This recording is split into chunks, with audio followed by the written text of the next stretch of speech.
ঐক্যের মাধ্যমে এই গণ অভ্যুত্থান সম্ভব হলো, তাদের সবাইকে স্মরণ করি এবং আজ এবারের মহাবিজয়ের দিনে সমগ্র জাতির পক্ষ থেকে তাদের প্রতি সশ্রদ্ধ সালাম জানাই।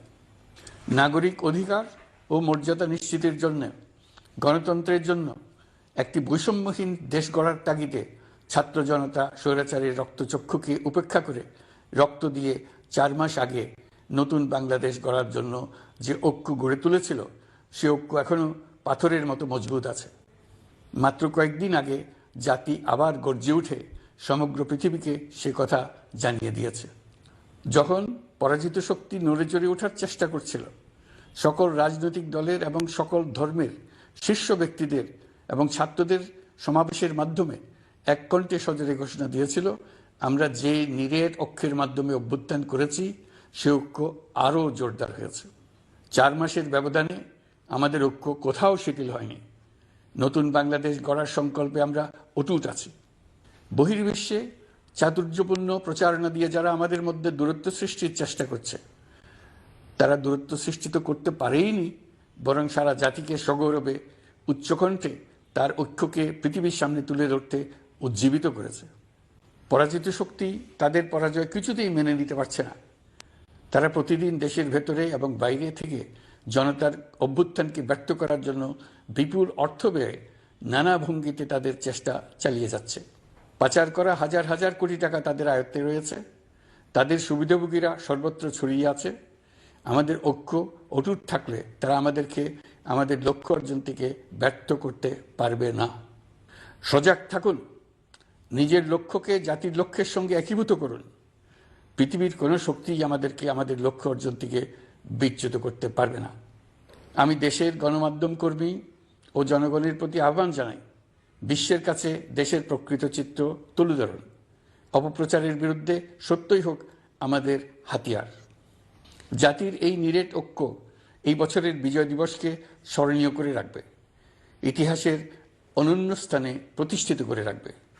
এই ঐতিহাসিক অর্জনের জন্য দলমত নির্বিশেষে দেশের সকল তরুণ তরুণী, যুবক যুবতী, বৃদ্ধ বৃদ্ধা সবাইকে আমার অভিনন্দন জানাচ্ছি।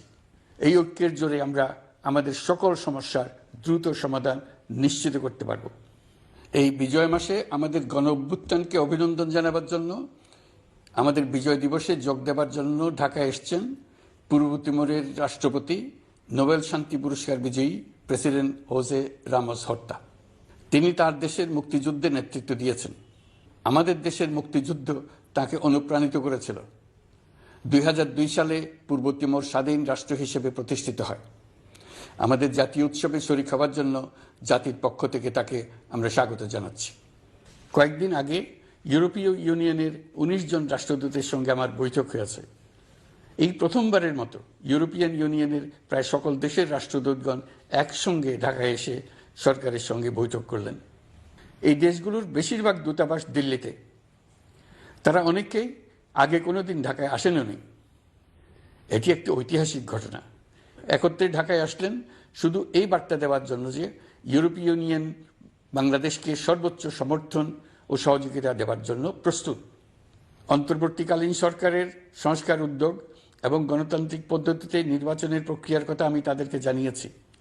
সেটিতে তারা পূর্ণ সমর্থন জানিয়েছেন এবং সরকারকে সর্বোচ্চ সহযোগিতা করবেন বলে জানিয়েছেন।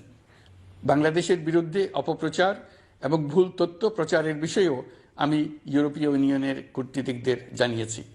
ইউরোপীয় দেশগুলোর মধ্যে যাদের ভিসা অফিস নয়াদিল্লিতে আছে, তাদেরকে ঢাকা বা অন্য কোনো প্রতিবেশী দেশে ভিসা অফিস নিয়ে আসার জন্য আমি অনুরোধ করেছি।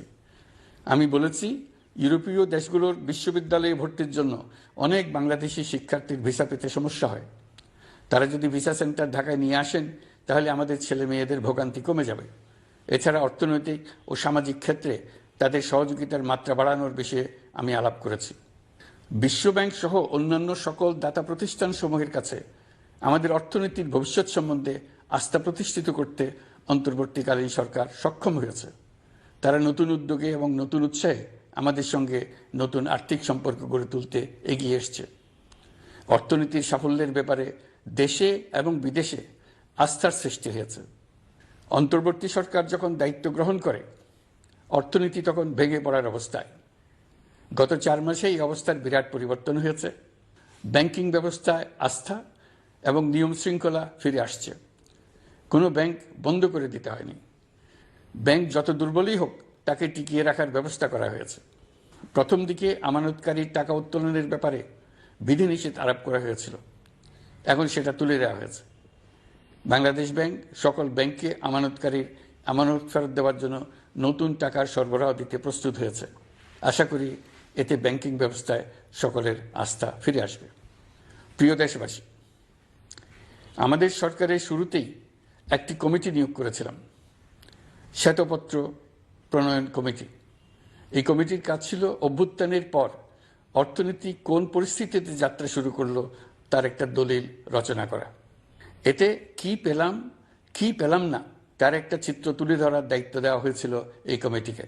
ডক্টর দেবপ্রিয়ের সভাপতিত্বে গঠিত 12 সদস্যের শ্বেতপত্র প্রণয়ন কমিটি নির্ধারিত সময়ে এই কঠিন কাজ সম্পন্ন করে আমাদের কাছে 400 পৃষ্ঠার একটা বিস্তারিত রিপোর্ট পেশ করেছে। রিপোর্ট পড়ে দেশের মানুষ হতভম্ব হয়ে গেছে।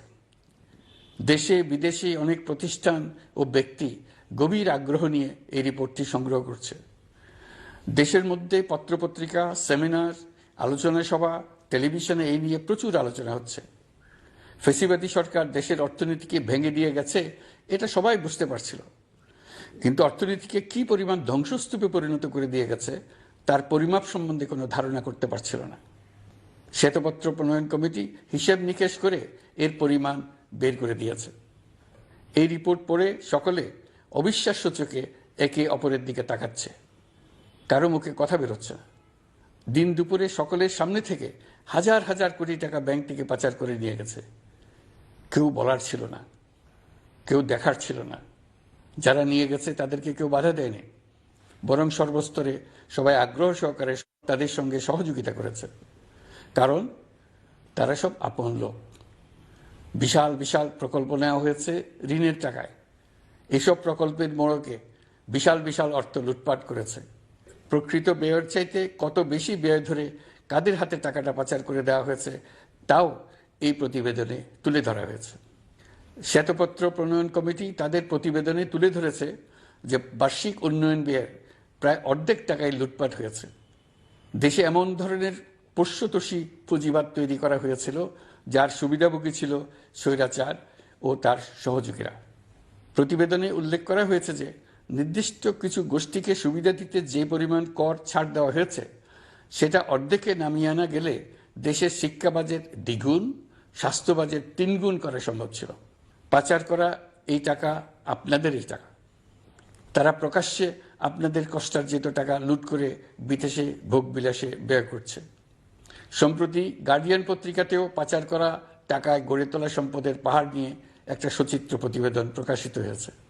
পাচার করা এই সীমাহীন অর্থ এখন আবার দেশে গোলযোগ সৃষ্টি করে তারা এদেশে ফিরে আসার সুযোগ সৃষ্টির কাজে ব্যয় করছে। আপনারা দেখতেই পাচ্ছেন এই টাকা কিভাবে দেশের সংহতির বিরুদ্ধে সকল প্রকার অপপ্রচারের কাজে লাগানো হচ্ছে। প্রতি বছর অর্থনৈতিক প্রবৃদ্ধির যে হার দেখানো হয়েছে সেটাও মন গড়া। দেশকে এবং পৃথিবীকে বলা হচ্ছিল কি সুন্দর দেশ বাংলাদেশ, লাফিয়ে লাফিয়ে তার উন্নয়নে গিয়ে চলছে। এখন বাংলাদেশ ব্যাংকের বড় কাজ হলো পাচার করা টাকা দেশে ফিরিয়ে আনা। তারা তাদের সর্বোচ্চ ক্ষমতা দিয়ে সেটা চেষ্টা করছে। কাজটা কঠিন, কারণ এই বিষয়ক আইন কঠিন। আমরা বাংলাদেশ ব্যাংকের সাহস ও সমর্থন দিয়ে যাচ্ছি। বারবার বলছি, অন্তর্বর্তী সরকারের আমলে আংশিক টাকা হলেও যেন ফেরত আনা যায়। প্রিয় দেশবাসী, অন্তর্বর্তীকালীন সরকার দায়িত্ব নেওয়ার পর বিভিন্ন খাতে সংস্কারের লক্ষ্যে গুম কমিশন সহ 15টি কমিশন গঠন করেছে। এসব কমিশন পূর্ণ উদ্যমে তাদের কাজ করে যাচ্ছে। গুম কমিশন গত পরশু তাদের প্রতিবেদনের প্রথম খণ্ড আনুষ্ঠানিকভাবে পেশ করে গেছেন। গুমের শিকার বহু পরিবারের নিরাপত্তার স্বার্থে এটা এখন প্রকাশ করা যাচ্ছে না। এই প্রতিবেদন পড়ার আগেই আপনাদেরকে সাবধান করে রাখি, এটা একটা লোমহর্ষক প্রতিবেদন। মানুষ মানুষের প্রতি কি পরিমাণ নৃশংস হতে পারে এতে আছে তার বিবরণ। অবিশ্বাস্য বর্ণনা। সরকারের আক্রোশের শিকার হয়ে ঘটনাচক্রে যারা এখনো বেঁচে আছেন তারা আজ পর্যন্ত মুখ খুলতে সাহস করছেন না। তাদের ভয় কিছুতেই কাটছে না। তাদের ভয় হঠাৎ যদি ওই জালেমরা আবার ক্ষমতায় আসে তাহলে তাদের প্রতি এরা নৃশংসতম হবে। গত সরকারের ঘৃণ্যতম অধ্যায়ের ঐতিহাসিক দলিল হিসেবে এই প্রতিবেদন অমর হয়ে থাকবে। আমি আশা করছি কমিশনগুলো এখন থেকে নিয়মিতভাবে তাদের নির্ধারিত সময়ের মধ্যে তাদের প্রতিবেদন ও সুপারিশমালা পেশ করতে থাকবে। প্রিয় দেশবাসী, আমাদের সংস্কারের যে আকাঙ্ক্ষা সেটি বাস্তবায়নে প্রতিটি কমিশনই আমাদের জন্য গুরুত্বপূর্ণ। তবে নির্বাচন ব্যবস্থা সংস্কার ও সংবিধান সংস্কার কমিশনের কথা আমি একটু আলাদাভাবে বলতে চাই। কেননা এই দুটি কমিশনের সুপারিশের উপর প্রধানত নির্ভর করছে আমাদের আগামী নির্বাচন প্রস্তুতি ও তারিখ। এই প্রসঙ্গে বড় খবর হলো প্রধান নির্বাচন কমিশনার সহ নির্বাচন কমিশন গঠন করা হয়ে গেছে।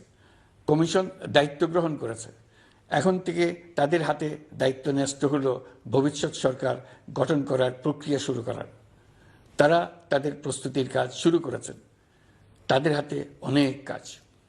প্রথমে সবচেয়ে বড় কাজ ভোটার তালিকা হালনাগাদ করা। এটা এমনিতেই কঠিন কাজ। এখন কাজটা আরও কঠিন হলো এই জন্য যে গত 3টা নির্বাচনে ভোটারদের অংশগ্রহণ করার সুযোগ ছিল না। ভোটার তালিকা যাচাই করার সুযোগ হয়নি কারণ। গত 15 বছরে যারা ভোটার হওয়ার যোগ্য হয়েছে তাদের সবার নাম ভোটার তালিকায় তোলা নিশ্চিত করতে হবে। এটা একটা বড় কাজ। ছাত্র জনতার অভ্যুত্থানের পর এখানে গলদ রাখার কোনো সুযোগ নেই। দীর্ঘদিন পর এবার বহু তরুণ তরুণী জীবনে প্রথমবারের মতো ভোট দেবে। অতীতে তাদেরকে সে অধিকার এবং আনন্দ থেকে বঞ্চিত করা হয়েছে। তাই এবারের নির্বাচনে তাদের ভোটদান একটি স্মরণীয় ঘটনা হয়ে থাকবে। এই অভিজ্ঞতাকে মসৃণ করার সমস্ত আয়োজন করতে হবে। আমার একান্ত ইচ্ছা এবারের নির্বাচনে প্রথমবারের তরুণ তরুণী ভোটাররা শতকরা 100 ভাগের কাছাকাছি সংখ্যায় ভোট দিয়ে একটি ঐতিহ্য সৃষ্টি করুক। নির্বাচন কমিশন এবং সকল সামাজিক প্রতিষ্ঠান ও রাজনৈতিক দলের প্রতি আমার আহ্বান, সবাই মিলে আমরা যেন ওই লক্ষ্য অর্জনে নানা প্রকার সৃজনশীল কর্মসূচি গ্রহণ করি। এখন থেকে সবাই মিলে এমন একটা ঐতিহ্য সৃষ্টি করি যেন স্থানীয় নির্বাচন সহ সকল নির্বাচনে সকল কেন্দ্রে প্রথমবারের ভোটাররা 100% কাছাকাছি সংখ্যায় ভোটদান নিশ্চিত করবে। এটা নিশ্চিত করতে পারলে ভবিষ্যতে কোনো সরকার মানুষের ভোটাধিকার কেড়ে নেবার সাহস করতে পারবে না। নতুন ভোটার ছাড়াও যাদের আগে থেকে ভোটার তালিকায় নাম থাকার কথা ছিল তারা ভোটার তালিকায় আছে কিনা তা নিশ্চিত করতে হবে। বিশেষ মনোযোগ দিয়ে ভুয়া ভোটারদেরকে তালিকা থেকে বের করে দিতে হবে। এবার আমরা প্রবাসী বাংলাদেশিদেরকে ভোট দেওয়া নিশ্চিত করতে চাই। অতীতে আমরা এই ব্যাপারে অনেকবার আশ্বাসের কথা শুনেছি। এই সরকারের আমলে এটা যেন প্রথমবারের মতো বাস্তবায়িত হয়, এটা আমরা নিশ্চিত করতে চাই। এর জন্য একটা নির্ভরযোগ্য ব্যবস্থা করতে হবে। সবকিছুই সমসাপেক্ষ ব্যাপার। এর সঙ্গে যদি আমরা নির্বাচন প্রক্রিয়া আরও উন্নত করতে চাই, নির্বাচন সংস্কার কমিশনের সুপারিশমালা বাস্তবায়ন করতে চাই, তাহলে প্রয়োজনীয় সংস্কারের বিস্তৃতি ও গভীরতা অনুসারে নির্বাচন কমিশনকে সময় দিতে হবে। আমি সকল প্রধান সংস্কারগুলো সম্পন্ন করে নির্বাচন আয়োজন করার ব্যাপারে বরাবর আপনাদের কাছে আবেদন জানিয়ে এসেছি। তবে রাজনৈতিক ঐকমত্যের কারণে আমাদেরকে আবার বলছি, যদি অল্প কিছু সংস্কার করে ভোটার তালিকা নির্ভুলভাবে তৈরি করার ভিত্তিতে নির্বাচন সম্পন্ন করতে হয়, তাহলে 2025 সালের শেষের দিকে নির্বাচন অনুষ্ঠান হয়তো সম্ভব হবে। আর যদি এর সঙ্গে নির্বাচন প্রক্রিয়া এবং নির্বাচন সংস্কার কমিশনের সুপারিশের পরিপ্রেক্ষিতে এবং জাতীয় ঐকমত্যের ভিত্তিতে প্রত্যাশিত মাত্রার সংস্কার যোগ করি, তাহলে অন্তত আরও 6 মাস অতিরিক্ত সময় লাগতে পারে। মোটা দাগে বলা যায় 2025 সালের শেষ দিক থেকে 2026 সালের প্রথমার্ধের মধ্যে নির্বাচনের সময় নির্ধারণ করা যায়। প্রিয় দেশবাসী, যে কোনো সংস্কারের কাজে হাত দিতে গেলে রাজনৈতিক ঐকমত্যের প্রয়োজন। এই ঐকমত্যে পৌঁছানোর প্রক্রিয়া কি হবে? অন্তর্বর্তীকালীন সরকার এভাবে অগ্রসর হবার প্রস্তুতি নিচ্ছে।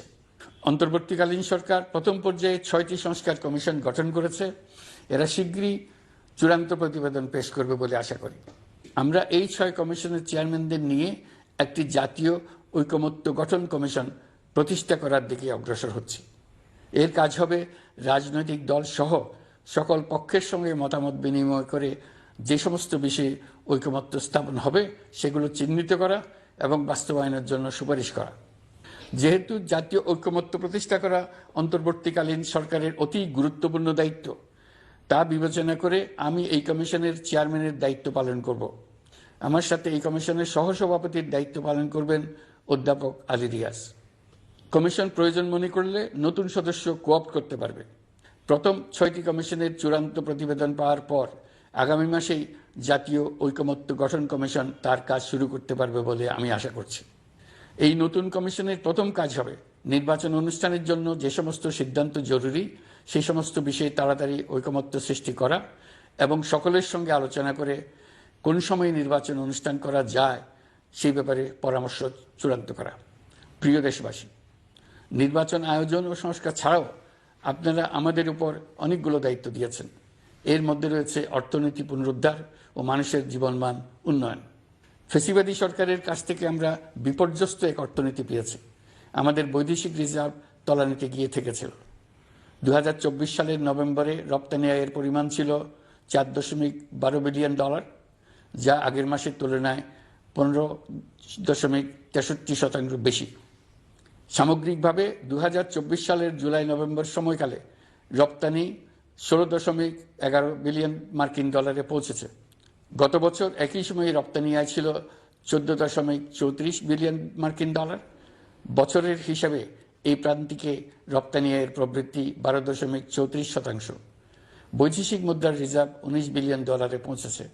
এসবের মাধ্যমে আমাদের অর্থনীতি ঘুরে দাঁড়াতে শুরু করেছে। পরিস্থিতির উন্নতি হচ্ছে। গার্মেন্টস শ্রমিক ভাই বোনেরা বাংলাদেশের অর্থনীতির অন্যতম চালিকা শক্তি। তাদের বার্ষিক মজুরি 9% বাড়ানোর সিদ্ধান্ত হয়েছে। মূল্যস্ফীতির বিষয়টি বিবেচনা করে শ্রমিক ইউনিয়ন মালিক পক্ষের সঙ্গে আলোচনার ভিত্তিতে এটি নির্ধারণ করা হয়েছে। মূল্যস্ফীতি নিয়ন্ত্রণে সরকার আন্তরিকভাবে কাজ করছে। স্বীকার করতে দ্বিধা নেই, এক্ষেত্রে কাঙ্ক্ষিত সাফল্য আমরা এখনো পাইনি।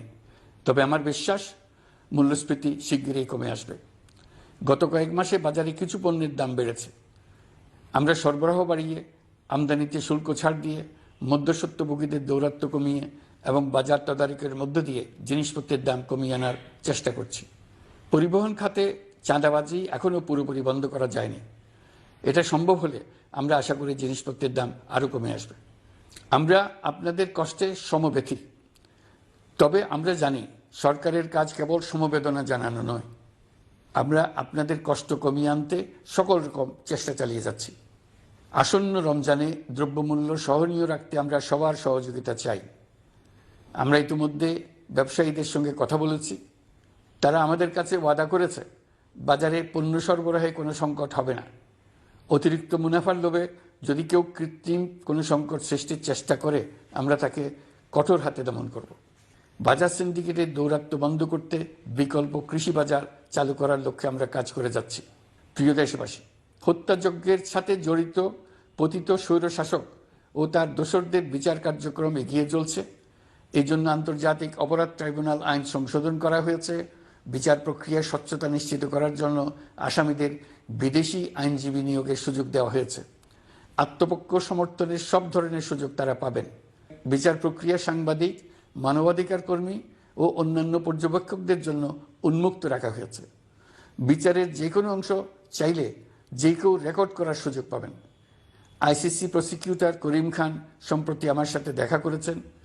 তিনি আইসিটি প্রসিকিউটর এবং অন্যান্য কর্মীদের প্রশিক্ষণ দিতে সম্মত হয়েছেন এবং আইসিটিকে আন্তর্জাতিক মানে উন্নীত করার সহায়তা দিতে প্রতিশ্রুতি দিয়েছেন। আলাদাভাবে আমরা গণহত্যাকারীদের বিরুদ্ধে আন্তর্জাতিক অপরাধ আদালতে মানবতা বিরোধী অপরাধের মামলা করব বলে তাকে জানিয়েছি। প্রিয় দেশবাসী, জুলাই বিপ্লবে বাংলাদেশের ছাত্র শ্রমিক জনতা মিলে যে অসাধ্য সাধন করেছে তার অন্যতম শক্তিশালী ভূমিকায় ছিল এদেশের নারীরা। ফেসিবাদী শক্তির প্রাণঘাতী অস্ত্রের সামনে হিমালয়ের মতো দাঁড়িয়েছিল আমাদের মেয়েরা। স্কুল, কলেজ, বিশ্ববিদ্যালয়ের ছাত্রী, শিক্ষক, অভিভাবক, চাকরিজীবী, শ্রমজীবী, সকল পেশার, সকল বয়সের নারীরা এই আন্দোলনে বিরাট ভূমিকা রেখেছে। এই বছর বেগম রোকেয়া দিবসে দেশ জুড়ে আন্দোলনে নারীদের আত্মত্যাগ ও ভূমিকার বিষয়ে বড় আকারে আলোচনা হয়েছে। ওই দিন জুলাই কন্যারাও ঘোষণা দিয়েছে তারা তাদের কথা কাউকে ভুলে যেতে দেবে না। অন্তর্বর্তীকালীন সরকার নারী অধিকার রক্ষায় নারী বিষয়ক সংস্কার কমিশন করেছে। শিগগিরই তারা তাদের রিপোর্ট দেবে। জুলাই কন্যারা ঘোষণা দিয়েছে প্রতি বছর 10 ডিসেম্বর তারিখে নির্ধারিত সময়ে সারা দেশে সকল পরিবারের নারী, শিশু কিশোরী, তরুণী, মহিলা, বৃদ্ধা একসঙ্গে নিজ নিজ নির্ধারিত স্থানে, সেটা উঠান হোক, বাড়ির সামনে রাস্তায় হোক, সমাবেশ করে দেশের অর্ধেকাংশ মানুষের অস্তিত্বের কথা সারা জাতিকে স্মরণ করিয়ে দেবে, তাদের আশা আকাঙ্ক্ষার কথা জানিয়ে দেবে। যেই তরুণীরা জুলাই আন্দোলনে সামনের সারিতে থাকলো, তারা নতুন বাংলাদেশ গড়ার প্রত্যয় থেকে আর কোনোদিন সরে যাবে না। তারা শুধু নতুন বাংলাদেশ নয়, নতুন এক পৃথিবী গড়ে তোলার মহাকর্মযজ্ঞে বাংলাদেশের সকল বয়সের নারীদের সঙ্গে নিয়ে নেতৃত্ব দেবে। সবশেষে এই বিজয়ের মাসে আমি বাংলাদেশের দল, মত, জাতি, ধর্ম, বর্ণ, বয়স নির্বিশেষে সবাইকে ঐক্যবদ্ধ থাকার আহ্বান জানাচ্ছি। শক্তিশালী স্বৈরাচারী সরকারকে জাতীয় ঐক্যের মাধ্যমেই আমরা হটাতে পেরেছি। তারা এখনো সর্বশক্তি দিয়ে জাতিকে বিভক্ত করার চেষ্টা চালিয়ে যাচ্ছে। সাম্প্রদায়িক রাজনীতির মাধ্যমে জাতীয় ঐক্যকে নস্যাৎ করতে চাচ্ছে, একের প্রতি অন্যের বিষ উগড়ে দিতে চাচ্ছে। তাদের এই হীন প্রচেষ্টাকে কোনোভাবেই সফল হতে দেবেন না। প্রিয় দেশবাসী, এটা আমাদের বিজয়ের মাস। 16 ডিসেম্বরে যুদ্ধ জয় করে পৃথিবীর বুকে বাঙালি জাতির একটা স্বাধীন রাষ্ট্র প্রতিষ্ঠার মাস, শত্রুকে চূড়ান্তভাবে পরাজিত করার মাস, নিজের শক্তিকে আবিষ্কার করার মাস। এই বিজয়ের মাসে আমরা সকল প্রস্তুতি নিয়ে দৃঢ় পদক্ষেপে নতুন বাংলাদেশ গড়ার যাত্রা শুরু করলাম। এই যাত্রা শুভ হোক, গন্তব্যে পৌঁছানো নিশ্চিত ও আনন্দদায়ক হোক। বিজয়ের মাস হোক নারী, পুরুষ, ধর্ম, বর্ণ, রাজনৈতিক পরিচয় নির্বিশেষে জাতির মহা ঐক্যের মাস। বিজয়ের মাস হোক ছাত্র জনতার অভ্যুত্থানকে স্মরণ করে নতুন বাংলাদেশ গড়ার শপথ দৃঢ়তার সঙ্গে পুনর্ব্যক্ত করার মাস। বিজয়ের মাস হোক নতুন বাংলাদেশ গড়ার লক্ষ্যে তরুণদের প্রচণ্ড দুঃসাহস প্রকাশের মাস। বিজয়ের মাস হোক নাগরিকদের পরস্পরের মধ্যকার সম্পর্ক স্থায়ীভাবে ভয়বিহীন থাকবে এমন এক সমাজ গড়ার মাস। সংখ্যালঘুদেরকে সংখ্যাগরিষ্ঠদের ভয়ে ভীত হতে হবে না, নারীকে পুরুষের ভয়ে ভীত হতে হবে না, বিত্তহীনকে বিত্তবানদের ভয়ে ভীত হতে হবে না, নিজের মত প্রকাশে কারো ভয়ে ভীত হতে হবে না। বিজয়ের মাস হোক অসম্ভবকে সম্ভব করার প্রতিজ্ঞা নেবার মাস। প্রিয় দেশবাসী, শিশু, কিশোর কিশোরী, তরুণ তরুণী, ছাত্রছাত্রী, বয়স্ক, বৃদ্ধ, পুরুষ, নারী, আসুন আমরা প্রাণ ভরে বিজয়ের মাস উদযাপন করি। সকলকে বিজয়ের মাসের শুভেচ্ছা জানাচ্ছি। এই বিজয়ের মাস জাতির জন্য এক নতুন দিগন্তের সৃষ্টি করুক। আপনাদের সবাইকে আবার আমার সালাম জানাচ্ছি। আসসালামু আলাইকুম। মহান আল্লাহ আমাদের সহায় হন। আল্লাহ হাফেজ।